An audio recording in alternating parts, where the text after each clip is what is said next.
Middle east में जो जंग है वो अमेरिकी सदर डोनाल्ड ट्रंप के लिए अब दर्द सर बनती दिखाई दे रही है। अमेरिकी मीडिया के मुताबिक सदर ट्रंप के पास ईरान को अपनी शराइत पर मुआहदा करने पर मजबूर करने के ऑप्शंस महदूद हैं।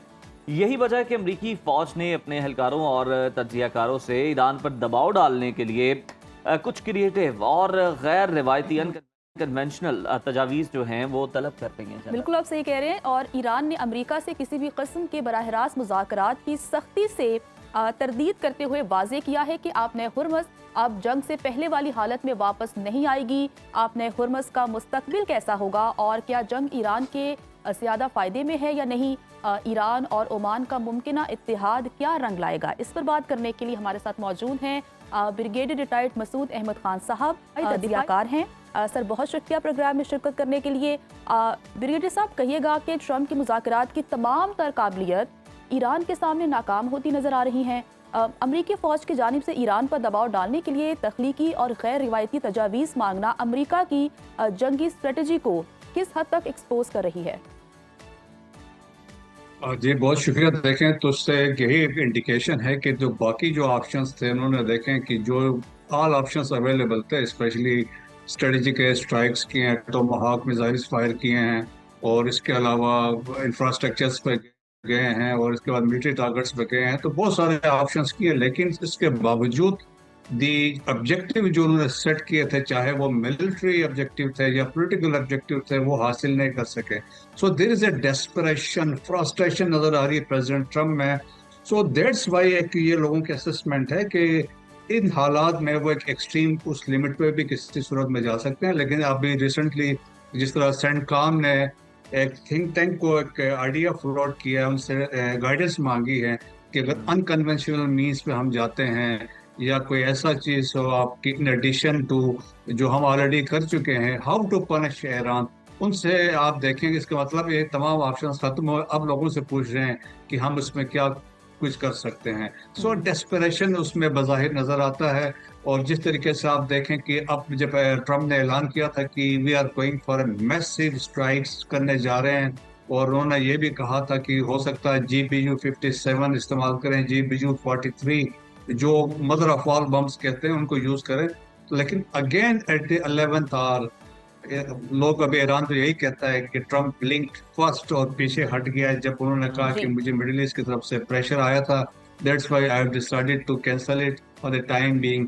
But at the same time जी जो बातचीत चल रही है between Oman and Iran, positive उसमें इंडिकेशंस आ रही हैं और इसमें होपफुली कि जो एक दरमियान का रास्ता निकलेगा। आदो डिफरेंट ऑप्शंस पे बातचीत हो रही है, लेकिन लाइकली ये है कि for the time being straight of Hormuz, देखें अभी सब कुछ बाकी चीजें बैकग्राउंड में चली गई हैं। Focus is on straight of Hormuz की फेज 1 में opening of strait of Hormuz पे बात होगी और इसके बाद अगर इस पर अंडरस्टैंडिंग होती है, आल्दो आपको पता है कि जो 60 डेज 17 अगस्त को खत्म हो रहे हैं, तो लाइकली इसको एक्सटेंड भी किया जाएगा, फिर बातचीत चलेगी again based on Islamabad memorandum of understanding which is the basic document है। इसको बुनियाद करके आगे जा सकते हैं। सो स्टिल ऑल ऑप्शंस जो हैं ट्रम्प के पास, जो लास्ट ऑप्शन अभी भी है कि वो मैसिव उस पर जाएंगे, जिस तरह उन्होंने कहा है कि डीकैपिटेशन भी हो सकती है। और उन्होंने कहा था वर्ल्ड वार 2 के बाद की सिचुएशन ऐसी होगी जो उस दौरान में थी। तो मेरे ख्याल में एक थ्रेट भी साथ साथ वो दे रहे हैं। बिल्कुल, थ्रेट भी साथ साथ दे रहे हैं, मुज़ाकरात की बात भी हो रही है। ब्रिगेडियर साहब ये भी कहिएगा, जिस तरह से आप आबना हुर्मस की बात कर रहे हैं, ईरान कहता है कि चाहे हालात नॉर्मल भी हो जाएं, लेकिन आबना हुर्मस पर जो मामला पहले थे, जिस तरह से फ्री वहाँ पर आप शिपिंग हो सकती थी, ईजीली आप आ जा सकते थे, अब वहाँ पर ऐसा नहीं होगा। तो आपको लगता है कि अगर मामलात सेटल डाउन हो जाते हैं तो फिर क्या पूरी दुनिया ईरान को ये अलाउ कर सकती है कि वो अपने हुर्मस पर कोई टोल वसूल करे या फिर अपनी इजारादारी कायम करे? देखें ये बिल्कुल अल्टीमेटली उनका ऑब्जेक्टिव तो यही है, क्योंकि वो समझते हैं कि इन स्ट्रेट ऑफ हॉर्मुज का कंट्रोल जो है that is very important. It is a nuclear weapon उनके लिए हाथ लगा है, जिस तरीके से basically they are controlling entire West Asia. लेकिन एट द सेम टाइम ये देखें कि जो बातचीत होगी, जो सेटलमेंट होगा वो तो होगा, लेकिन ईरान ने ये वाजे किया 28 फरवरी से पहले की सिचुएशन नहीं होगी। लेकिन अगर अंडरस्टैंडिंग कोई डेवलप होती, देखें this is the only option for both Iran and America कि वो फेस सेविंग अब ले लें।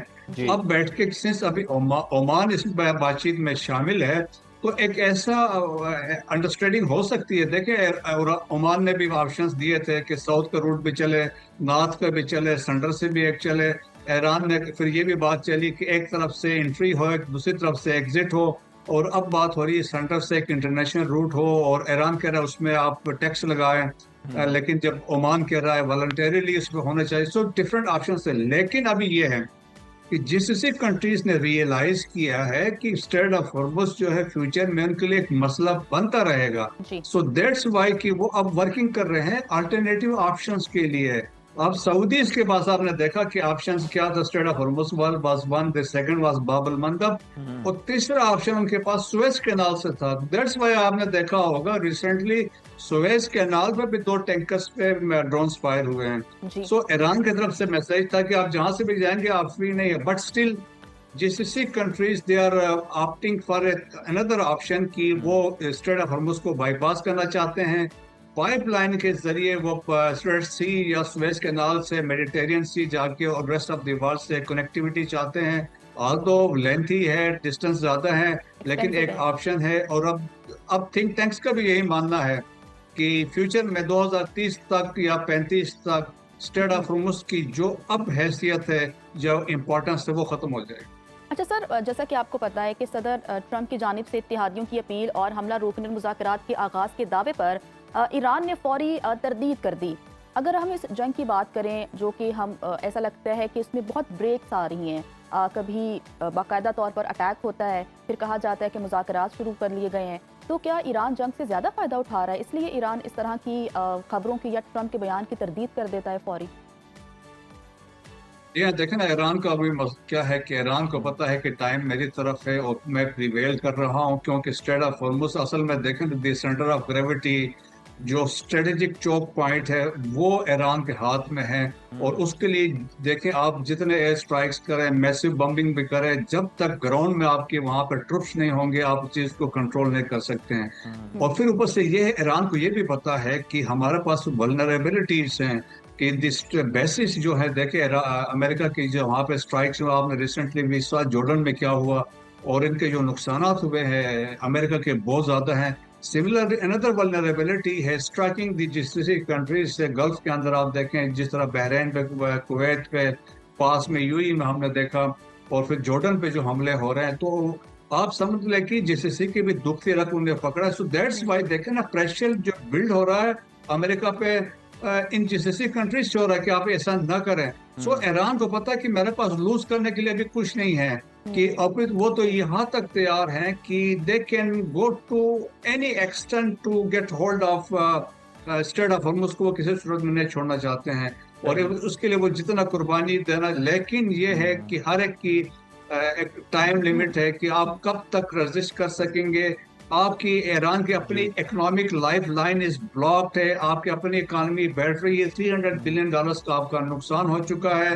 दुनिया में आपकी ईरान के अगेंस्ट अभी जो नैरेटिव बन रहा है, शुरू में लोग सारे ईरान के साथ थे, अब वो समझते हैं कि ईरान जो है थोड़ा जिस तरीके से उन्होंने शिप्स पे हमले किए तो उससे इंटरनेशनल कम्युनिटी का जो नैरेटिव है या जो सिंपैथीज थे अब ईरान से निकल रही है। सो इन हालात में फिर हो सकता है फ्यूचर में एक कोलिशन बन जाए जो ईरान के लिए नुकसानदायक साबित हो। दैट्स वाई मैं कह रहा हूँ कि जो अभी डील हो सकती है, ओमान और ईरान का अंडरस्टैंडिंग हो जाए तो सबके लिए बेहतर है, ईरान के लिए भी बेहतर है, GCC के लिए भी बेहतर है।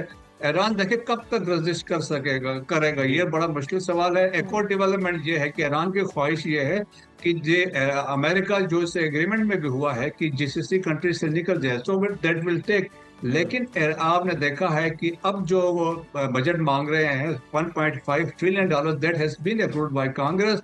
उसमें एक शिक डाली गई है कि फ्यूचर में अमेरिकन एंड इजरायली आर्मी जो मर्ज होकर काम करेंगे, तो इसका मतलब है सेंटकॉम जो होगा कंट्रोल वो इजराइल में चला जाएगा। तो वहां से भी थ्रेट जो है ईरान के ऊपर रहेगा, तो मेरा ख्याल मुश्किलात फिर भी रहेंगी।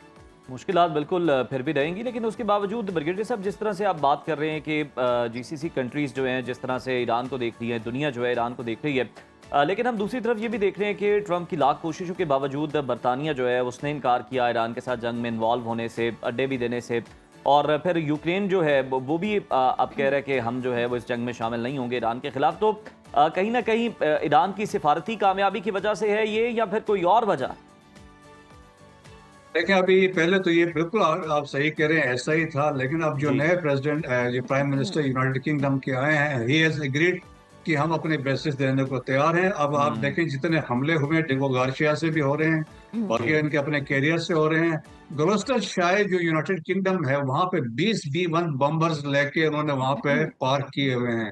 तो हम्म। इसलिए है, वो जब कह रहा ना कि ट्रम्प में मैं ऐसी स्ट्राइक्स करूंगा, तो ये B-1 इसीलिए लेके आए हुए हैं।